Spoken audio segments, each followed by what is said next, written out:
It's Scumbucket of the Year, and today's nominee is right-wing whingebag and Daily Express columnist Carole Malone, and here she is going on and on and on and on and on about the winter fuel allowance being axed. Starmer and Reeves should be hanging their head in shame, as should all of those 52 MPs who abstained, because all of them have let down the people in their constituency. Now, let me make this clear. I don't like the fact that Keir Starmer and Labour move forward with removing the winter fuel allowance. But when I hear Carole Malone speak about it, she makes me want to pierce my eardrums with a stick, especially as she makes the same tired clichés about money going to illegal immigrants and abroad to aid, instead of going to our OAPs who paid into the system all their lives.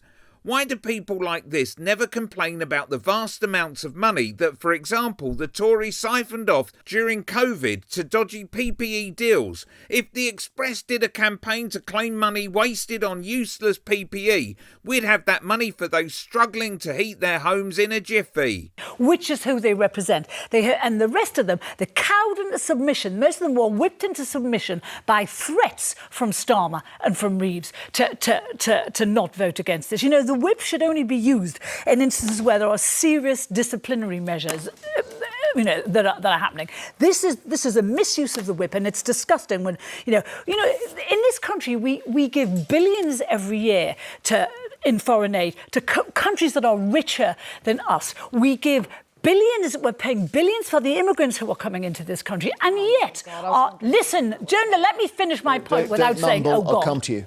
So, and yet we're paying billions to Ukraine, which is the right decision. However, we are willing to let old people die of hypothermia in this country, and it shocks me to my core that Labour MPs, Labour is supposed to exist to take care of society's most vulnerable, and they are picking their pockets. Nelifer, we're not looking after our own. Yeah, we're not. I'm just going to address a really important point that Carole's made that I think must be debunked immediately. The idea that immigrants coming into our country, you haven't specified what type, so I'm just going to assume illegal ones, the illegal ones like boat. Me. The ones that came to this country have nothing to do with the winter fuel allowance. This is an exaggeration of the highest order. Don't you keep doing this? You put words in my mouth all the time. I didn't say they had. What I said was... Watch as Carole vacuums up all the air in the room, relentlessly talking. Starmer is using the excuse for this, this fantastical black hole, that we need the money.